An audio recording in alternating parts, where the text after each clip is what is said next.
A large number of Tibetan Uyghur activists on January 23rd organized a protest against the human rights violations being committed by China.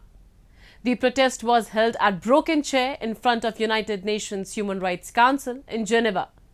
In the name of China-Pakistan Economic Corridor, security establishment in China has increased interference in the Xinjiang province. On the other hand, Islamabad-Beijing friendship is exploiting the natural resources in Pakistan's Balochistan province. Pakistan is turning Gwadar and other coastal areas of Balochistan into a Chinese stronghold. A report. A large number of Tibetan and Uyghur activists organized a protest against China outside the UN Human Rights Council in Geneva on January 23rd.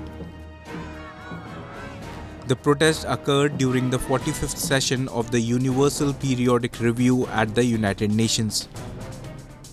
The protesters were carrying banners reading "Decolonize Tibet, China out of Tibet" and "Shame on China." A poster exhibition was also held to highlight human rights violations in Tibet and Xinjiang. It is a good step, I believe, because 2018 circle only 14 countries raised the Uyghur issue. But this time more than 31 countries. But 2018, there is no big evidence. Nobody knows because China had successfully hiding this reality. But after that, last 5-6 years, so many leaked document was published. A lot of media document was published. Come survivor made testimony. A lot of international scholar, independent scholar made statement, and also UN High Commissioner report were released. In this situation, only 30 countries speaking out, another 130, more than 130 countries, and they close the eyes, blind eyes, and don't speaking out. Even some of them is to give high price to the Chinese government on the name developed. So it is mean China very successfully doing its disinformation campaign around the world and use its economic power, and the economic power and diplomatic power, trying to hide its crime.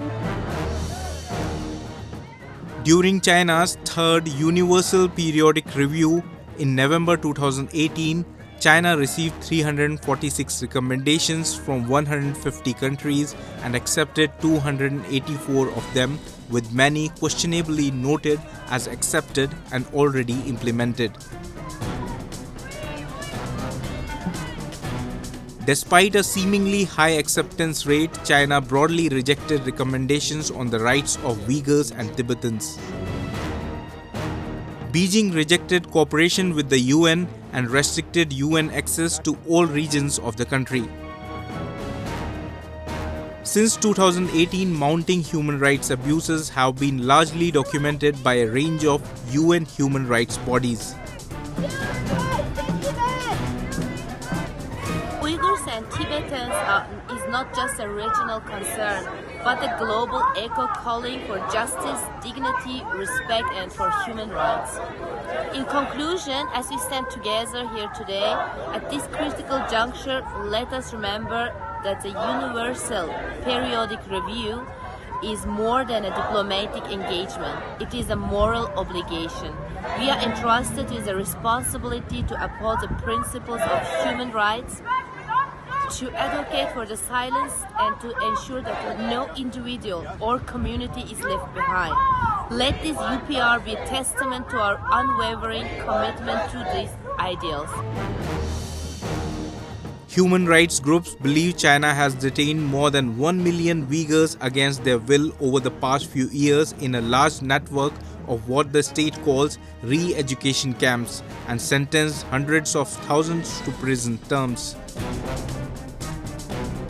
Moreover, on the name of China-Pakistan Economic Corridor, security agencies and the army establishment have increased interference in the matters of civilian administration in Xinjiang. Pak-China coalition is exploiting people living on the both sides of the border. Pakistan is turning Gwadar and other coastal areas of Balochistan into a Chinese stronghold that has the largest concentration of military cantonments and bases in the region. International observers say China is influencing the security policies of Pakistan in the region. They have been instructing Islamabad to get rid of the local people in the Gwadar region, where the multi-billion flagship project CPEC culminates. Pakistan, which is already under massive Chinese debts, has no option but to follow commands.